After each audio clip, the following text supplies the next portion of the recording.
भागवत जी कहते हैं कि कोई भी खाना जो बना, कोई भी खाना, दाल बनी, चावल बना, रोटी बनी, बनने के 48 मिनट के अंतर इसका उपभोग हो जाना चाहिए। यह दूसरा नियम, दूसरा सूत्र है। कोई भी खाना बना, बनने के 48 मिनट के अंदर उसका उपभोग माने कंजम्पशन हो जाना चाहिए। रोटी बनी, बन गई, अब 48 मिनट के अंदर खा लीजिए। चावल बन गया, 48 मिनट में खा लीजिए। दाल बन गई, 48 मिनट में खा लीजिए। खीर बन गई, 48 मिनट में खा लीजिए। सिवई बन गई 48। ये 48 मिनट का चक्कर क्या है? 48 मिनट, 40 मिनट भी नहीं, 50 मिनट भी नहीं, 48 मिनट। तो भागवत जी का जीवनी जब पढ़ा तो मुझे पता चला कि वो बहुत बड़े मैथमेटिशियन भी थे। आयुर्वेद के तो चिकित्सक थे ही, मैथमेटिक्स के बड़े पंडित थे। तो उन्होंने जितने कैलकुलेशन किए हैं वो सब इसी तरह के हैं, 42 मिनट। अब ये जो मिनट है ये मैंने जोड़ा है। भागवत जी ने लिखा है 48 पल। हमारे यहां जो होता है ना, पल होता है, क्षण होता है, प्रतिपल होता है। हमारे यहां जो समय की नापने की डिग्रियां हैं वो पल है, क्षण है, प्रतिपल है, वगैरह वगैरह। ये जो मिनट का चक्कर है ये तो यूरोप और अमेरिका से आया हुआ है। ये मिनट आपको समझता है, पल समझता नहीं, इसलिए मैंने इसमें जोड़ दिया है। हालांकि एक मिनट एक पल के बराबर नहीं है। एक पल एक मिनट से थोड़ा कम है। अगर भागवत जी के कैलकुलेशन में करूं तो एक मिनट का 52वां हिस्सा एक पल है। और भागवत जी कहते हैं कि लगभग भोजन बनने के 50 पल के अंदर आप उसको कंज्यूम कर लीजिए। तो मिनट मैंने कैलकुलेट किए तो वो 48-47 के आसपास आता है। ये कैलकुलेशन है। तो जो बना हुआ भोजन है वो आप 48 मिनट में कर लीजिए, तो आपके लिए सबसे ज्यादा पोषकता देने वाला है। जो इसके बाद आप भोजन करें तो धीरे धीरे उसकी पोषकता कम होने लगती है। अगर आपने 6 घंटे के बाद किया बनने के बाद तो पोषकता कम हो जाएगी, 10 घंटे के बाद और कम हो जाएगी, 12 घंटे के बाद बिल्कुल ना के बराबर, और 24 घंटे के बाद तो खत्म, बासी हो गया। बासी शब्द है ना, ये भागवत जी का है। 3500 साल पहले ये शब्द था, बासी हो गया जी। और वो कहते हैं ये बासी भोजन तो जानवरों के खिलाने के लिए भी नहीं है, आप कैसे खा रहे हैं? भागवत जी ने एक बहुत अच्छे मजे की बात लिखी है। उन्होंने कहा भारत देश में 365 दिन का जो चक्र है एक वर्ष का, इसमें एक ही दिन ऐसा है जिस दिन आप ये खा सकते हैं। 364 दिन नहीं खा सकते, एक ही दिन खा सकते हैं। और वो एक दिन का उन्होंने बहुत पक्का कैलकुलेशन किया है कि उस दिन शरीर के वात, पित्त और कफ की अवस्था क्या होती है, उसके अनुसार बासी भोजन चलता है।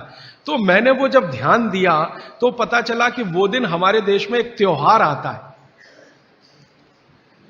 उसको मेरी मां कहती है बासोड़ा, आप पता नहीं क्या कहते हैं।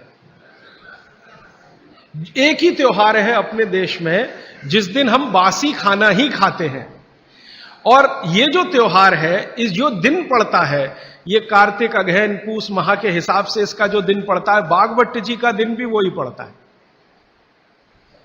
तब मेरे समझ में आया कि इस देश के त्योहारों के पीछे वैज्ञानिकता है।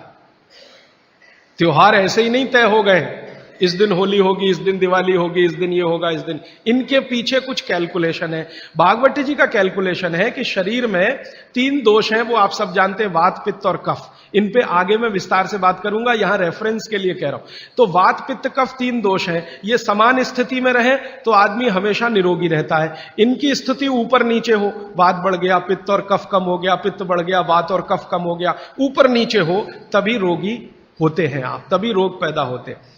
तो एक दिन ऐसा आता है 365 में से, एक दिन ऐसा आता है जिस दिन ये वात, पित्त, कफ की स्थिति बिल्कुल ऐसी होती है जो विचित्र लगती है, माने होनी नहीं चाहिए ऐसी स्थिति हो जाती है। तो भागवत जी कहते हैं कि उस स्थिति को काबू में लाने के लिए बासी खाना ही चाहिए जिसकी पोषकता पूरी चली गई हो। क्योंकि जिस दिन ऐसी स्थिति आती है उस दिन शरीर को प्रोटीन नहीं चाहिए, प्रोटीन बिल्कुल नहीं चाहिए। तो प्रोटीन सब खत्म होगा तब जब खाना बहुत पुराना हो जाए। तब मेरे समझ में आया कैसी वैज्ञानिकता है। तो आप साल में एक ही दिन बासी भोजन कर सकते हैं। अब आप देखो कि एक दिन के लिए फ्रिज लगेगा साल में, तो 364 दिन की बिजली क्यों खर्च करना उसके लिए, और 364 दिन का इतना स्थान क्यों घेर के रखना। चेन्नई में बहुत महंगा है स्थान, 1 स्क्वायर फुट का क्या भाव है, 3000। तो फ्रिज अगर रखा है मान लो 5-7 स्क्वायर फीट में, तो 3000 में 5 का गुणा कर लो, 15,000 रुपए रोज का खर्चा एक तो दे दिया फ्रिज खरीदने में, और ये जिंदगी भर इतना स्थान घेर कर खड़ा है जो इस्तेमाल नहीं हो रहा है, तो कितना घाटे का सौदा है। तो इस घाटे के सौदे को अपने जीवन में मत लाइए। मेरी विनती है कि जिन्होंने फ्रिज नहीं खरीदा है वो ना खरीदें, जिन्होंने खरीद लिया है वो धीरे धीरे इसका उपयोग कम करें। एक दिन थोड़ा ऐसा आए कि उपयोग उसका बंद ही हो जाए, तो आपके जीवन के लिए बहुत अच्छा है। मैंने एक सिंपल कैलकुलेशन किया था कि पाव रोटी बनने के बाद और खाने तक 90 दिन निकल जाते हैं। अमेरिका और यूरोप में पता है क्या कि गेहूं हर जगह होता नहीं, कुछ जगह होता, तो गेहूं बड़े बड़े ट्रक में भर के वहां तक जाता है जहां गेहूं को पीसने वाली चक्कियां लगी हुई हैं, फ्लोर मिल्स, वहां उनका आटा बनता है। फिर वो आटा ट्रक में भर भर के फिर वहां जाता है, फिर जाकर उससे डबल रोटी बनती है, फिर वो वहां से बनकर कहीं और जाती है, फिर ऐसी चक्कर में 90 दिन निकल जाते हैं। हमारे आयुर्वेद शास्त्र में भागवत जी कहते हैं कि आटे को जितना ताजा इस्तेमाल किया उतना ही बेहतरीन है। आटे के बारे में वो कहते हैं जितना ताजा इस्तेमाल किया उतना ही बेहतरीन है। रोटी के बारे में कहते हैं 48 मिनट के अंदर खा लेना चाहिए। और पिसा हुआ आटा वो ये कहते हैं कि 15 दिन से ज्यादा पुराना कभी भी मत खाना। 15 दिन मैक्सिमम, वो भी गेहूं के लिए। ये चना और मक्की और ज्वारी, इसके लिए तो 7 ही दिन कहा उन्होंने। 7 दिन से ज्यादा पुराना नहीं खा सकते, क्योंकि वही किस्सा है, उसकी माइक्रो न्यूट्रिएंट कैपेसिटी लगातार कम होती चली जाती है। तो अब आप बोलेंगे जी ताजा आटा कहां से लाएं? चक्की है, जिंदाबाद। हिंदुस्तान में हजारों लाखों वर्षों से आटा ताजा बनाकर रोटी बनाने की परंपरा है कि नहीं? जो माताएं यहां बुजुर्ग हैं, इन्होंने अपना गांव देखा होगा, अपने गांव के घर की चक्की देखी होगी। ये चक्की पे मैंने थोड़ा रिसर्च किया कि ये क्या अद्भुत चीज बनाई है हमारे ऋषि मुनियों ने। ये दुनिया की ऐसी अद्भुत मशीन है जो आपको ताजा आटा तो देती ही है आपके शरीर की स्वास्थ्य के लिए, और आपके अंदर की मांसपेशियों को हमेशा फ्लेक्सिबल रखती है। और हमारे घरों में ये जो चक्की चलाने का काम माताएं करती रही हैं, मैंने इन माताओं पर एक छोटा सा रिसर्च अभी पिछले साल पूरा किया। मेरे एक दोस्त हैं, आयुर्वेद के चिकित्सक हैं, उनके साथ मिलकर, वो गांव में रहते हैं। तो मैंने कहा आप गांव की कुछ महिलाओं पर अध्ययन करिए कि जो चक्की चलाती हैं, इनके बारे में जरा पता करिए। और जो चक्की नहीं चलाती, पिसा हुआ आटा लाती हैं, तो उन्होंने कहा जो चक्की चलाने वाली माताएं हैं उनके गांव में 90 माताएं हैं, किसी को भी सिजेरियन डिलीवरी नहीं हुई है। चक्की चलाने वाली माताओं के पैरों में दर्द नहीं है, चक्की चलाने वाली माताओं को कभी भी कंधा नहीं दुख रहा है, गर्दन नहीं दुख रही है, नींद अच्छी आ रही है, डायबिटीज नहीं है, हाइपरटेंशन नहीं है, ब्लड प्रेशर नहीं बढ़ा है, 48-50 बीमारियां नहीं है। और जो माताएं पिसा हुआ आटा ला रही हैं, कैप्टन कुक, आईटीसी का, उनके घरों में डायबिटीज भी है, अर्थराइटिस भी है, हाइपरटेंशन भी है, ये भी है वो। तो मैंने वो वैद्य जी को कहा कि आप क्या मानते हैं ये जो चक्की चलाने वाली माताएं, ये ऐसा क्या विशेष काम कर रही हैं? तो उन्होंने मुझे समझाया, वो मेरे भी समझ में आया, आपको भी समझ।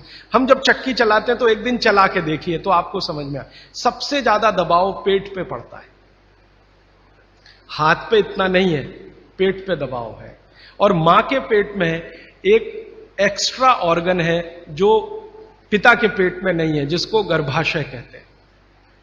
ये गर्भाशय आपके पेट के बिल्कुल बीचों बीच हिस्से में, चक्की चलाते समय सबसे ज्यादा जोर वहीं है। और गर्भाशय के बारे में आयुर्वेद के सारे रिसर्च और आधुनिक विज्ञान के सारे रिसर्च ये कहते हैं कि ये गर्भाशय के आसपास के एरिया में जितना हलन चलन हो उतनी इसकी फ्लेक्सिबिलिटी है। फ्लेक्सिबिलिटी माने मुलायमियत, अंग्रेजी शायद आप समझ जाएंगे। फ्लेक्सिबिलिटी, मुलायमियत, इलास्टिसिटी एक शब्द होता है अंग्रेजी में, इलास्टिसिटी। इलास्टिसिटी का मतलब जब चीज की जरूरत पड़े तो उसको तान देना, जब जरूरत पड़े तो उसको संकुचित कर दे। ये हमारे गर्भाशय का सबसे बड़ा गुण है। इसी गुण के कारण बच्चे का जन्म होता है। और ये गुण को बनाए रखने में सबसे बड़ी भूमिका है हलन चलन। वहां आसपास मांसपेशियां, उनका हलन चलन रहे। तो ये हलन चलन सबसे अच्छे तरीके से, मैंने खुद चला के देखा चक्की, ये सबसे ज्यादा पेट के हिस्से में ही होता है। तब मेरे समझ में आया कि जो माताएं नियमित रूप से चक्की चला रही हैं उनको सिजेरियन डिलीवरी नहीं हो रही है, क्योंकि गर्भाशय की इलास्टिसिटी मेंटेन है, तो आसानी से बच्चा बाहर आ रहा है बिना किसी ऑपरेशन के। तब मुझे ध्यान आया कि हमारी जो पुरानी माताएं हैं उनके 8-8, 10-10 बच्चे होते थे, कभी सुना नहीं कि सिजेरियन। वो दाई आती थी गांव की, जो एमबीबीएस नहीं है, एमडी नहीं है, एमएस नहीं है, और बच्चे करा के चली जाती थी, ऐसे ही जैसे दाल पका के कोई चला गया या चावल पका के कोई चला गया। हां, ऐसे होता है। तो हमने इस बात को जब ध्यान दिया तब मेरे मन में आया कि इसको थोड़ा और बड़ा रिसर्च करना चाहिए। तो इसी चेन्नई में मेरे एक मित्र हैं, उनकी पत्नी और वो मिलके 15-16 साल से इसी विषय पे काम कर रहे हैं कि बच्चे को बिना किसी डॉक्टर की मदद के या सीजर ऑपरेशन के बाहर कैसे लाया जाए। तो उनका 15-16 साल का रिसर्च ये कहता है कि ये सिर्फ चक्की की मदद से ही हो सकता है। और आयुर्वेद तो यहां तक कहता है कि मां का गर्भ 7वें महीने तक चक्की चलाने की अनुमति देता है। मां को 7वें महीने तक चक्की चलवाई जा सकती है, 8वें महीने में नहीं, फिर उसको बंद कर देना अच्छा है। और उतने 7 महीने की चक्की आपके लिए पर्याप्त है कि वो बच्चा बिना सीजर के हो। और जो बच्चे बिना सीजर के हैं उनके जीवन को आप देख लें, और जो सिजेरियन है उनके जीवन को देख लें, जमीन आसमान का अंतर है। सीजर बच्चे ज्यादा बीमार हैं, समय समय पे बीमारियां हैं। जो बिना सीजर हैं वो सब स्वस्थ हैं, दुरुस्त हैं, तंदुरुस्त हैं। ब्रेन का डेवलपमेंट भी उनका अच्छा है, लॉजिक को डेवलप करने की कैपेसिटी, कल्पनाशीलता उनमें दूसरे बच्चों से ज्यादा है। तो भागवत जी का सूत्र है कि खाना बना तो 48 मिनट में खाएं, और खाना बनाने वाली जो वस्तुएं हैं जिनमें सबसे महत्वपूर्ण है आटा, गेहूं का आटा 15 दिन से ज्यादा पुराना ना खाएं, जवारी, बाजरी और मक्की का आटा 7 दिन से पुराना ना खाएं।